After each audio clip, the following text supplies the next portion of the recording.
Então, vamos retornando, gente, para dar continuidade aqui ao nosso módulo Liderança e Comunicação Assertiva, tá bom? E nós passamos anteriormente pelos tipos de liderança, né, os modelos de liderança, né? A gente viu cada um de forma bem detalhada, né, de forma bem discutida. É importante que vocês estudem a apostila, respondam as questões, tá bom? Porque algumas dessas questões elas vão cair na avaliação. E agora nós vamos entender um pouco justamente em relação o impacto da liderança, né, nas equipes. Porque existe sim, né, um impacto que é gerado, como eu falei anteriormente, né? E inclusive dos impactos tanto da liderança quando ela é uma liderança bem estruturada, como também os impactos de uma liderança disfuncional, desorganizada, problemática, né? E isso precisa ser sempre estudado por nós. É importante que cada um de nós, né, pare um pouco e faça uma reflexão. Será que eu sou, para os meus liderados, o líder que eu gostaria de ter? Façam essa reflexão.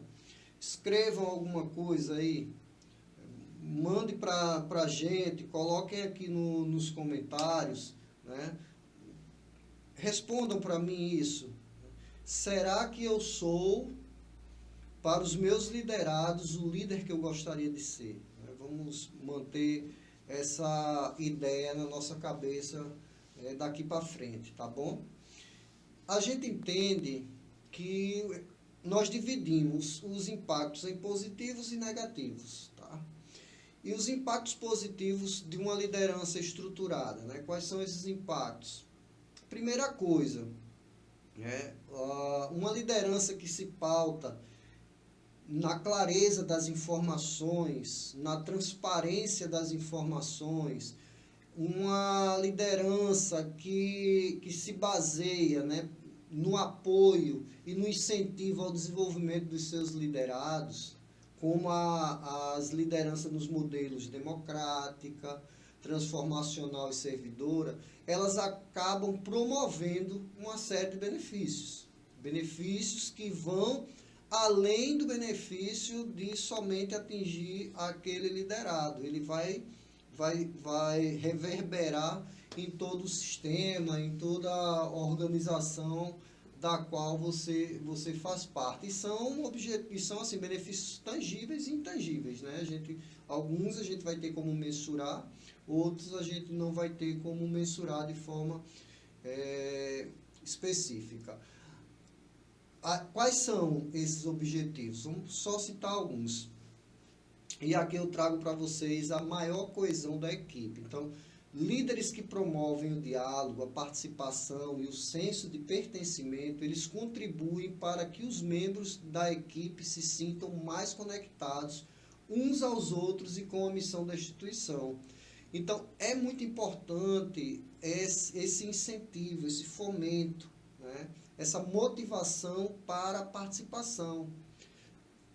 Quanto mais as pessoas elas participam de algo, mais elas desenvolvem o sentimento de pertencimento, né? E quanto mais ela desenvolve o sentimento de pertencimento, mais ela se sente responsável pelo sucesso daquilo que ela está fazendo, né? Ela se sente responsável pelo sucesso daquela missão a qual ela está fazendo parte, né, dentro da instituição. Cada instituição tem sua missão, né? Nós temos a missão institucional, mas nós temos também nossas missões individuais. E independente de ser institucional ou individual, uma pessoa que é motivada a participar, ela vai fazer bem feito ambas as missões, né? Aí vai resultar numa maior colaboração, você vai conseguir desenvolver um apoio mútuo entre todas as partes que estão ali dentro da organização e um ambiente de trabalho que vai ser voltado para a harmonia. Ou seja, você vai ter um ambiente harmonioso quanto à relação entre os membros. E quando os membros da equipe eles se sentem parte de algo, quando eles sentem que pertencem a algo, né, maior, eles vão ter esse sentimento de valorização em suas contribuições, a coesão naturalmente vai aumentar, né? Coesão é força ali, né? Tá junto. Então, isso vai ter aumentado. Então, entendendo, só para ficar bem claro, quando os membros da equipe eles se sentem pertencentes, maior vai ser o valor que eles vão dar para tudo que for proposto ali dentro da instituição, tá bom? A missão vai buscar a visão da instituição e tudo isso vai ser melhorado. Outro benefício é justamente a melhoria no próprio ambiente de trabalho.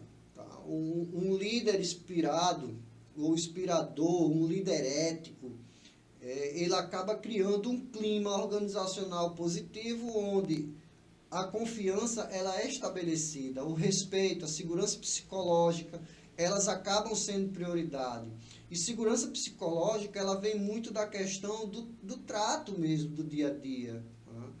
Imagine um liderado ou liderados que tem um líder agressivo, né, que grita, que manda. Esse líder, quando ele está presente, ele por si só, ele já exerce uma pressão psicológica terrível naquelas pessoas. Já um líder amoroso, um líder motivador, um líder inspirador, ele não, ele quando chega no ambiente, ele ilumina, né? Ele desperta o desejo das pessoas de ajudar, de contribuir. Então, quando a gente fala de ambiente, né, de clima organizacional, é esse benefício que a gente consegue ver.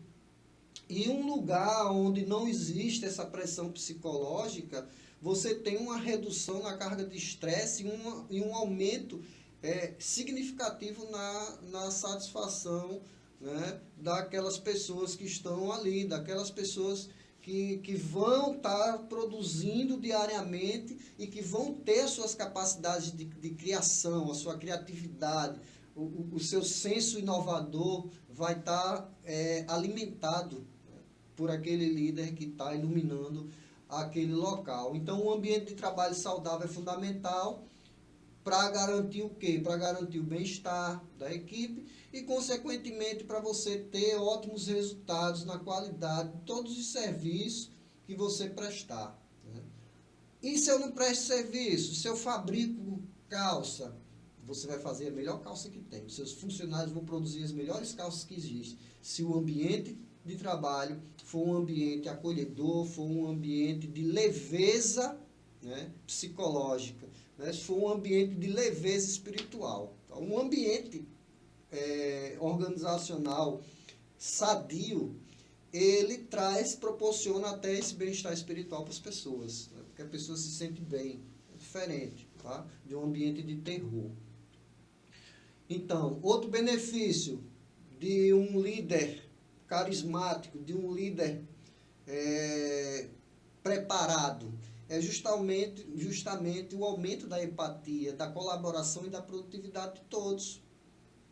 Líderes que praticam a escutativa, líderes que têm uma comunicação assertiva, que incentivam a empatia de seus liderados para com os outros membros das equipes e que leve isso para os acolhidos da instituição, né, ele vai ter esse resultado, o aumento de empatia e a colaboração e melhoria da produtividade de todos.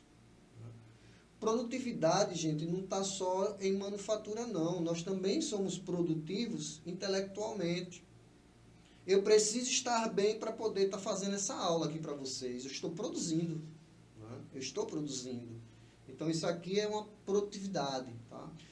Então, quando existe essa escutativa e essa comunicação assertiva, inevitavelmente a colaboração se torna um valor que vai estar ali inserido na consciência dessas pessoas.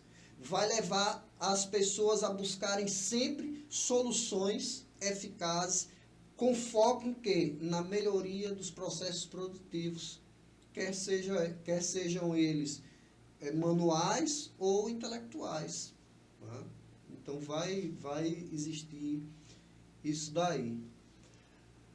Quando a equipe se sente apoiada pelo seu líder, quando o seu líder é compreensivo, né, essa pessoa ela se sente disposta a colaborar, a entregar os melhores resultados possíveis. Né? Isso eu testei, comprovei diversas vezes.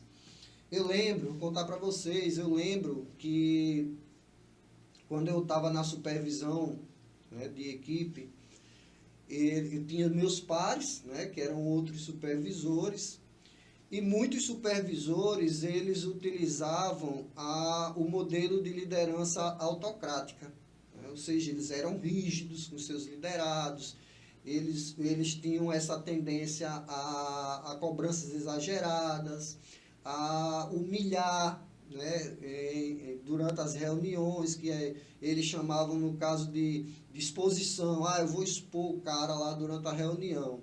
E eu percebia que os liderados dessas pessoas, eles eram totalmente insatisfeitos. Eles tinham um adoecimento mental maior do que os meus, que eu aplicava uma liderança mais servidora, uma liderança mais democrática e transformadora. E eu percebia isso, né? Outra coisa que eu percebia é que os liderados dessas pessoas, sempre que estavam com os meus ou comigo, eles não perdiam a oportunidade de falar mal do seu líder. Né? Mesmo que diante do líder eles fossem extremamente bajuladores. Porque aí é onde está o mal. O líder, ele se ilude, ele se engana. Ele acha que por ser ríspido e duro, ele tem o respeito dos seus liderados. Não, ele não tem, ele tem um temor. A primeira oportunidade que o liderado dele tiver de derrubá-lo, o liderado vai fazer. Tá? Quando o líder é o inverso disso, aí ele tem o respeito. E quando houver a oportunidade em que o seu liderado perceber que você pode sofrer uma rasteira ou cair, ele vai estar lá, mas para te apoiar, para te ajudar, para te inspirar como você inspirou ele, para te motivar como você motivou ele. Por isso que tem aquela coisa, os nossos liderados são reflexo da nossa liderança. Então a gente sempre tem que pensar nisso. Aí entra aquela coisa de novo. Quando eu sou chefe e eu vejo meu liderado fazendo algum tipo de besteira, eu logo culpo ele. Mas quando eu sou líder, que eu vejo o meu liderado sair da normalidade, do aceitável, primeiramente eu olho para mim, onde foi que eu errei? Qual foi o erro que eu cometi? E vou até aquela pessoa e digo assim, eu cometi um erro, tal, me deixe reparar esse erro, como é que a gente pode se ajudar? Né? Humildade, falta muita humildade nesse mundo. Então, eu tive essa experiência no meu ambiente de trabalho, diversas vezes, eu observava isso o tempo todo, inclusive dentro da instituição, uma multinacional, quando precisava motivar a equipe. Eu lembro que, por exemplo, nós tínhamos um indicador de falta de trabalho. E as minhas equipes eram as que menos faltavam. Né? E quando estava com problema com falta, eu é que fazia as palestras com todas as outras equipes, falando de comunicação assertiva, falando de autorresponsabilidade, falando de autogestão, falando de gestão de tempo. Eu que fazia isso. Porque os meus outros pares, né, os outros supervisores, eles só tinham uma habilidade, cobrar. Né? E cobrar, qualquer chefe cobra. Tá bom?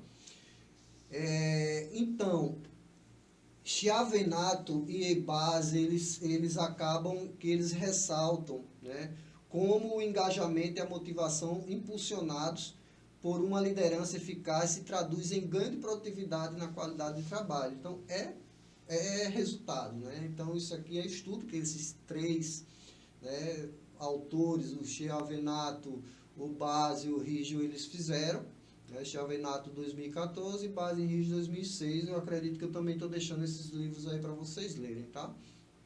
Mas é isso. Quando você tem um ambiente, né? Eu não sei se já ouviram falar no burnout, né?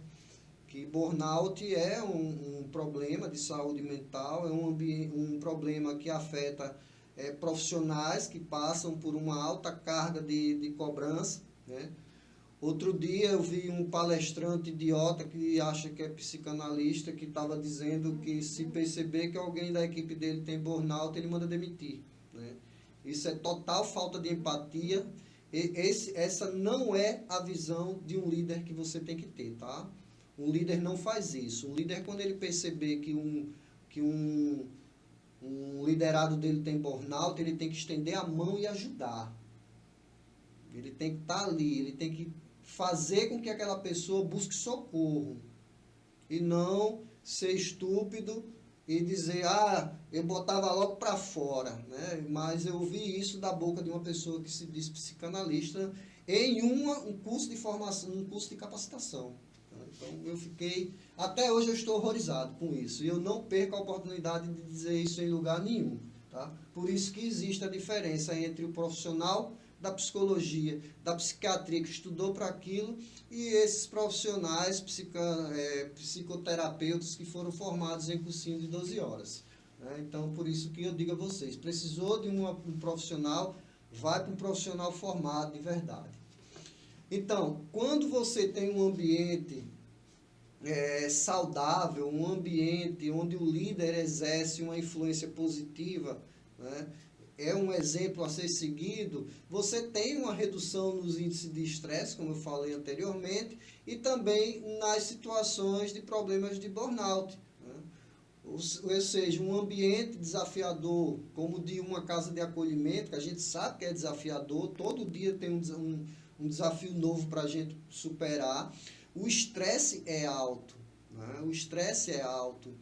E o burnout é um risco a ser considerado, né? É um risco a ser considerado, tanto para as equipes profissionais, que atuam dentro do contexto de equipe técnica, como também para os colaboradores, né? Para aqueles colaboradores das equipes de trabalho, coordenador, monitor e outras tantas funções que tem dentro de uma comunidade terapêutica, né?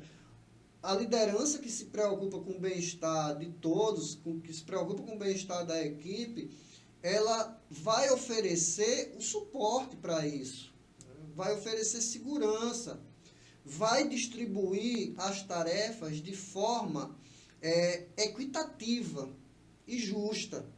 Né? O caso do cidadão que disse que a pessoa que tem burnout, ele tem burnout em casa. Claro, o cara adoeceu, ele vai ficar em casa. Se ele adoeceu, ele tem que ficar em casa. Ele queria que o cara tivesse burnout e estivesse trabalhando. Você está entendendo? Faltou empatia, faltou oferecer suporte para a pessoa, mas sobrou julgamento, sobrou condenação para a pessoa. Né? Mas não houve nenhum pensamento assim empático, né? De tentar entender por que aquela pessoa está adoecida, né? Será que não sou eu que estou dando uma carga de trabalho maior do que ela tem capacidade de carregar? Né? Será que enquanto ela está carregando 60 fardos, tem outra ali que só está com 3 nas costas? Você está entendendo? Então, cabe isso, né? Essa distribuição. Promover um ambiente de trabalho saudável, né? A gente precisa contribuir para reduzir os índices de adoecimento das pessoas. Além disso, um ambiente de trabalho saudável, bem liderado, ele vai ter naturalmente o desenvolvimento de um maior comprometimento com os valores da instituição, tá? Com todo o processo terapêutico. O líder, quando ele encara, né, os valores da instituição do ponto de vista humanizado, quando ele se comunica de forma consistente e permanente com seus liderados, né, a equipe vai se sentir automaticamente conectada com aquela pessoa. O líder é a instituição.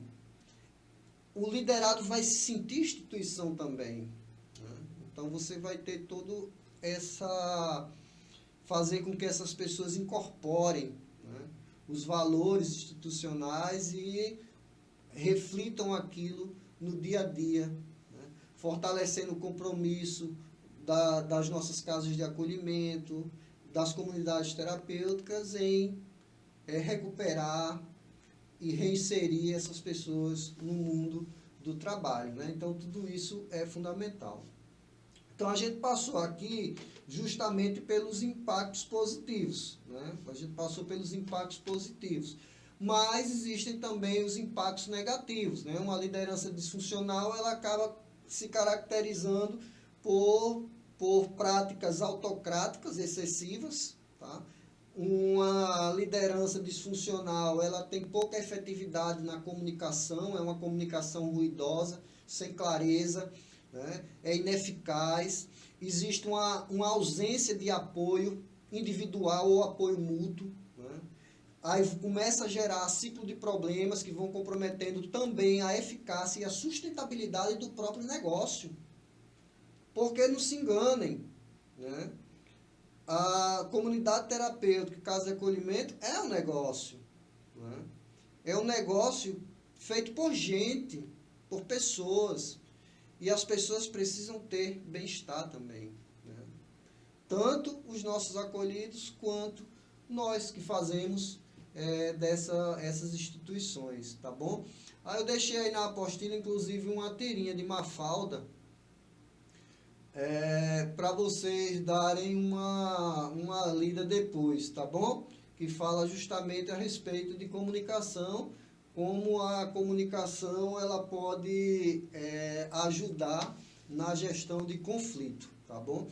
Então, quando essa liderança ela é disfuncional, ela vai ter o quê? Conflitos constantes, né? Que é justamente oriunda dessa liderança que não é clara, da comunicação deficiente, da ausência da própria mediação. Né? Às vezes surge um conflito, vamos lá, surge um conflito entre duas pessoas na instituição. O meu papel de líder é ouvir uma, ouvir a outra e ouvir as duas juntas, tá certo? Para chegar a uma solução. Jamais o líder ele pode ouvir uma história e acenar com aprovação para aquilo ou com reprovação. Né? Ele tem que fazer uma análise do que foi feito, porque assim ele vai reduzir, né, os conflitos interpessoais que venham a existir. Uma liderança autocrática, ela vai promover a desmotivação, né?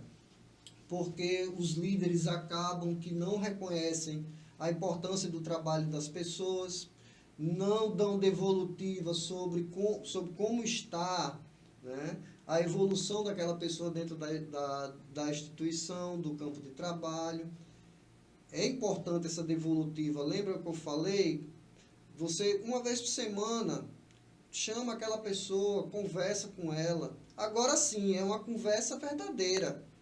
Não é você sentar com a pessoa, ficar pensando na morte da bezerra, ficar usando o computador, ficar no outro. Não, é você sentar com aquela pessoa, se desligar do mundo e estar disponível para ela. Tá? Porque assim ela vai se sentir envolvida. Porque se for diferente, ela vai fazer a mesma coisa com as responsabilidades dela. Vai ser a última coisa com a qual ela vai se preocupar. Porque primeiro vai vir o computador, depois vai vir o celular e depois vai vir as coisas dela e não do ambiente de trabalho. Né? Um ambiente com um líder ruim ou com um chefe, ele acaba gerando uma maior rotatividade, né, no ambiente de trabalho, dentro dos trabalhos que são realizados. A maior parte das pessoas que deixam um lugar, elas deixam por insatisfação. Né?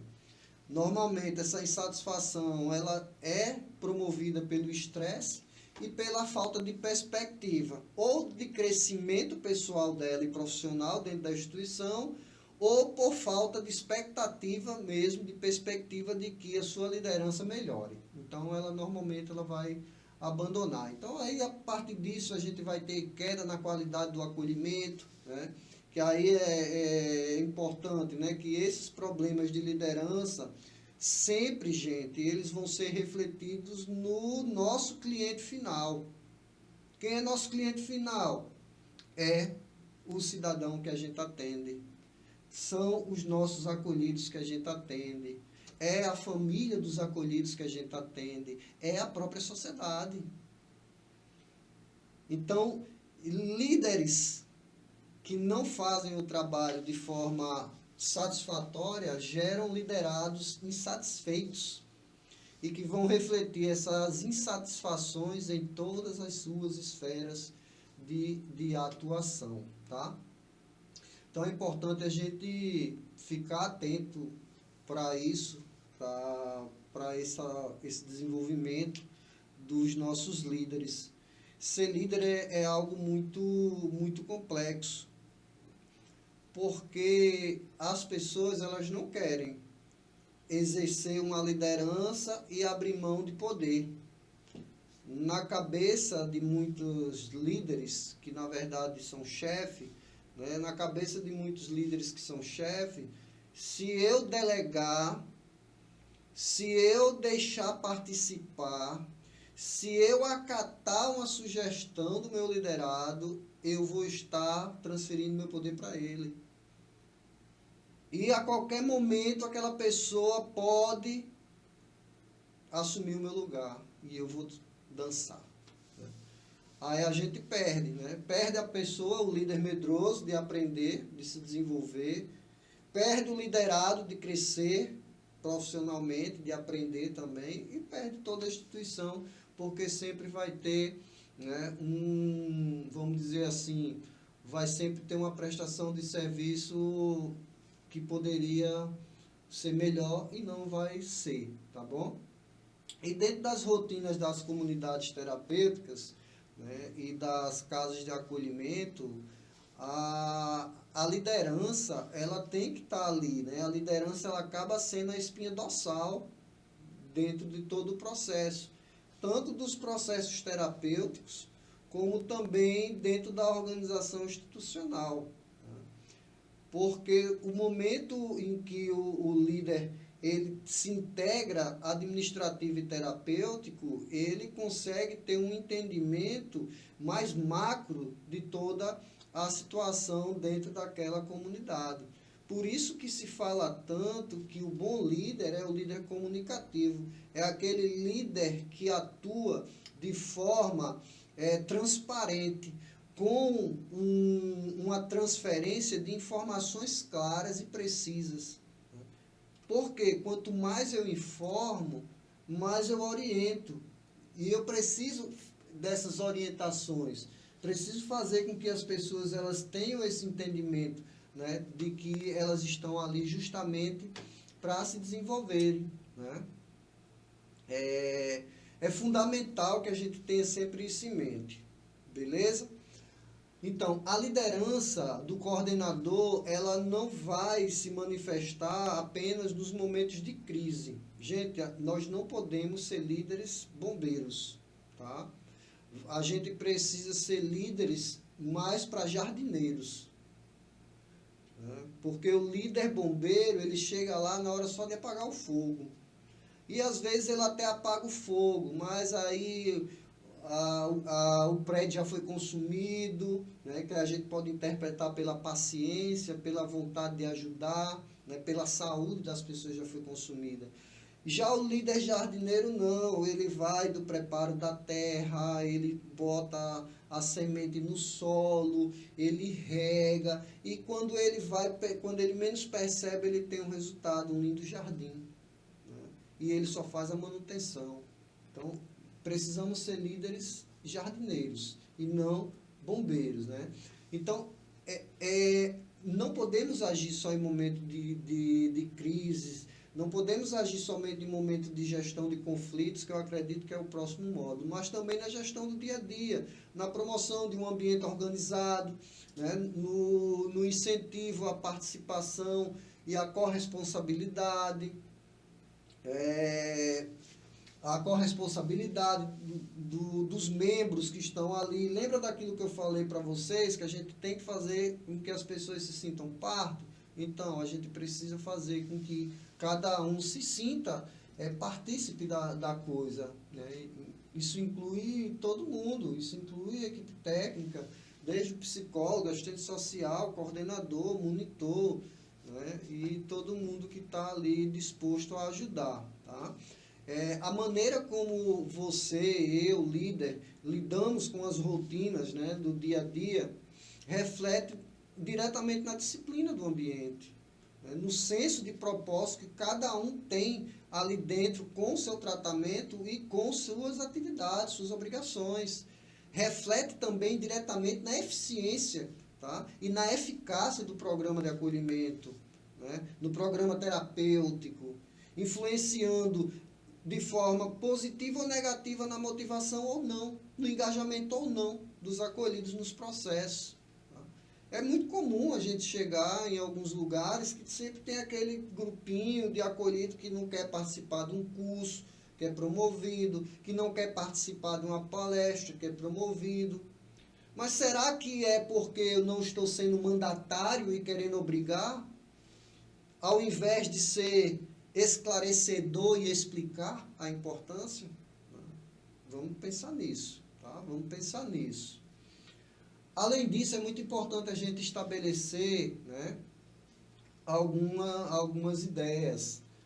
As rotinas bem estabelecidas, elas bem lideradas, elas podem ajudar. Por exemplo, vamos lá, a reduzir a ansiedade e o estresse, promover a autoestima e a confiança dos nossos grupos totais. Quando eu falo grupos totais, eu estou colocando equipe de trabalho, estou colocando equipe técnica, voluntários e nossos acolhidos. Fomentar a responsabilidade e a autonomia das equipes, né, e dos colaboradores. Melhorar a comunicação e a colaboração entre membros da comunidade.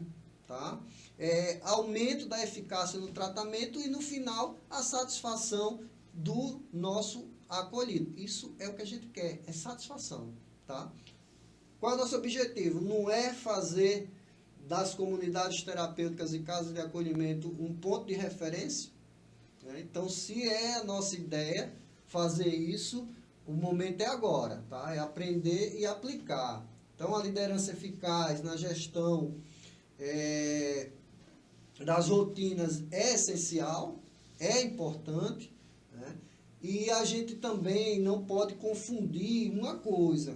Quando eu estou falando em ser colaborativo, ser transparente, ter clareza, permitir a participação, eu não estou falando em você ser bonzinho ou você ser mal. Não estou falando disso, tá? Eu estou falando de você ser justo e responsável. É isso que eu tô falando. Inclusive, eu até botei uma imagem aqui que tem um líder bonzinho. É legal. Passa a mão na cabeça das pessoas. Não é esse o nosso objetivo, tá? Um líder bom, ele celebra as conquistas junto com sua equipe. Um líder bom, ele dá o exemplo. Ele inspira confiança nos seus liderados. Ele foca no alcance dos seus resultados, né? Dos seus, quando eu falo, gente, da equipe. O líder bom, ele é sempre transparente. E o líder bom, top, ele vai corrigir as pessoas sempre com empatia, se colocando no lugar do outro. Quando eu vejo o erro do João, eu tenho que pensar, será que eu, Everton, líder, eu não já cometi o mesmo erro que o João cometeu? Cometi. Por que eu cometi? Porque que meu líder, na época, não me orientou. Então, pode ter sido que eu não orientei o João também. Eu tenho que me colocar no lugar do João. Tá? Existem pessoas que erram por maldade, mas existem também pessoas que erram por não saber. Né? Erram por não saber. E a nossa obrigação quanto líder é fazer as pessoas saberem, né? É fazer com que as pessoas tomem conhecimento do que elas precisam. E o papel do coordenador no exercício da liderança é justamente atuar de forma proativa. E atuar de forma proativa é se antecipar às necessidades dos seus liderados. É se antecipar às necessidades, tá? Às necessidades da própria instituição. É estabelecer estratégias para garantir que as rotinas da casa, da instituição, elas não sejam apenas cumpridas, mas que também elas sirvam como ferramenta constante para proporcionar, para fomentar o desenvolvimento e a recuperação dos acolhidos. Tá certo? Então, esse é o papel do coordenador, só para a gente ir analisando assim de forma mais friamente. Aí, dentre esses papéis, né, a gente tem a questão organizar, conduzir, acompanhar as rotinas diárias, dentro das funções, né, do coordenador, estimular a participação dos acolhidos na manutenção da casa. A gente sabe que tem aquelas atividades laborais que precisam ser executadas. Então, é estimular a participação, não é exigir, não é cobrar, não é obrigar, é estimular, né, essa participação. Promover espaços de escuta e diálogo, né? É muito interessante isso, porque as rotinas, entendo que são muito essenciais, né? Mas nada impede que o coordenador da instituição, ele também insira na rotina o momento dele de conversar com os liderados, né?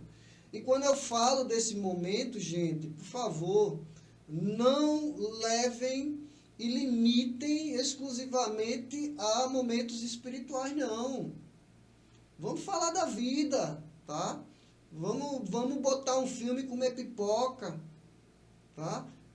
Busca algo que enriqueça o dia daquelas pessoas, tá?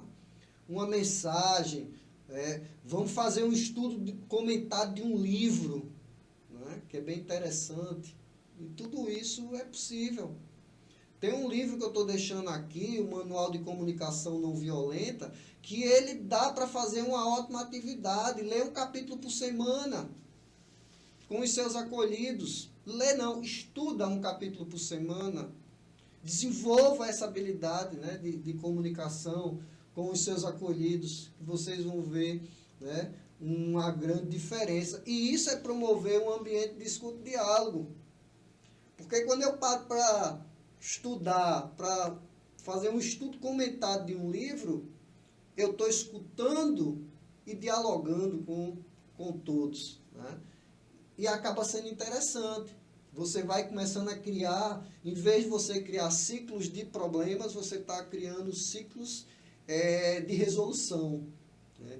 Ciclos de interesse em bons hábitos, como ler, né? Ler é um dos melhores hábitos que tem, né? A leitura traz conhecimento.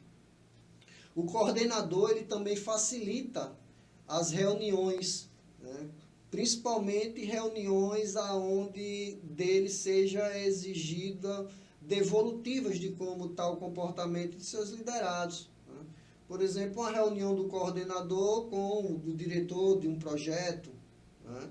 A reunião do coordenador com instituições parceiras, ele vai trazer esse momento facilitando a reunião, trazendo devolutiva. Gente, quando eu falo devolutiva é porque o povo metido a gringo quer chamar de feedback. Eu não gosto, tá? Eu chamo de devolutiva, tá? Porque eu sou brasileiro e tenho orgulho disso. Então, o coordenador, ele traz essa devolutiva, né, de como é que está o comportamento daquela pessoa que hoje é monitor, fulano, como é que está o comportamento de Beltrano. Então, ele traz esse facilitamento, ele proporciona essas informações para que novos alinhamentos possam ser feitos, né? E esses alinhamentos, eles são essenciais. Gente, reunião, ela tem que ter propósito. Fim de reunião tem que ter encaminhamento. Precisa ser deliberado algo, porque senão foi só mais um encontro, né? Outro papel do coordenador é justamente esse de gerenciar a crise. Quem de vocês que nunca se deparou, sendo coordenador ou não, com uma crise emocional dentro de uma comunidade terapêutica ou de uma casa de acolhimento, né? Aquele novo acolhido que chegou, está naquele momento dificílimo de abstinência, e ele tem aquela crise emocional, ele passa por aquele momento daquele conflito dele interno, aquele conflito existencial, e nós, coordenadores de casa de acolhimento, nós precisamos estar preparados também para ajudar essas pessoas. Não do ponto de vista profissional do psicoterapêutico, do profissional da psicologia, mas do ponto de vista da pessoa que ouve, né? Da pessoa que ouve, que está preparada ali naquele momento com serenidade, com empatia, com assertividade, né? Que aplica técnicas de comunicação não violenta para mediar aquelas emoções que aquela pessoa está tendo naquele momento sem julgar. Então, isso é muito importante. O coordenador, ele articula as relações da equipe, psicólogo, assistente social, conselheiros, né? A gente terminou agora o curso de conselheiro de um outro projeto, foi muito interessante, muita gente participou, e eu acredito que a gente vai ter aí grandes conselheiros atuando dentro das comunidades daqui para frente, né? Então, vamos lá. Uma coisa muito interessante diz respeito propriamente dita à comunicação não violenta, né, que a gente chama de CNV, abreviando. A comunicação não violenta foi um processo que foi desenvolvido por Marshall Rosenberg, e ele apresenta justamente uma abordagem que é tida como revolucionária, né, que transcende as técnicas tradicionais de comunicação.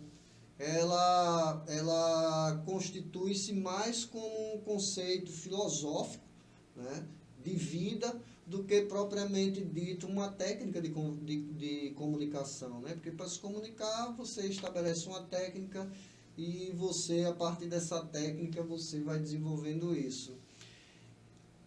A comunicação não violenta, né,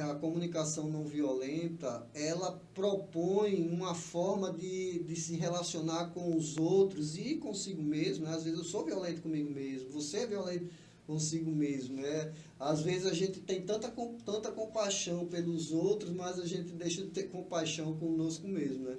Então, assim, a comunicação não violenta, ela vem baseada nessa empatia, ela vem baseada no respeito, ela está respaldada na honestidade, e ela tem como alicerce principal a compaixão. Né? Então, em ambientes assim, em situação de acolhimento, como o nosso, né, os nossos que a gente trabalha, onde nós vivemos essas crises emocionais sempre à flor da pele, essa comunicação não violenta, né, essa CNV, ela é muito bem-vinda. Porque os conflitos existem, os conflitos são frequentes. Aquelas disputas de rua, aquelas disputas nas famílias, né, pelo adicto, ela é trazida para dentro da comunidade. E a gente tem que ter a habilidade de superar aquilo com muita, como é que se diz? Com muita sobriedade, muita tranquilidade. Então a comunicação não violenta, ela se torna uma ferramenta que é inestimável. Cara, é uma ferramenta riquíssima. E ela vem estabelecer justamente essas relações de reconstrução, né? Ela vem trazer soluções de mediação durante momentos de desentendimentos, e ela promove também um ambiente de cura e de crescimento, né, pessoal, físico e espiritual, tá certo? Tudo isso a comunicação não violenta, ela vai trazer para a gente. Mas chegamos aqui a 45 minutos dessa nossa aula, mais ou menos. A gente vai dar novamente aquela paradinha, tá, para o nosso intervalo, e nós voltaremos para a nossa última parte e fechar esse módulo de hoje. Volto já.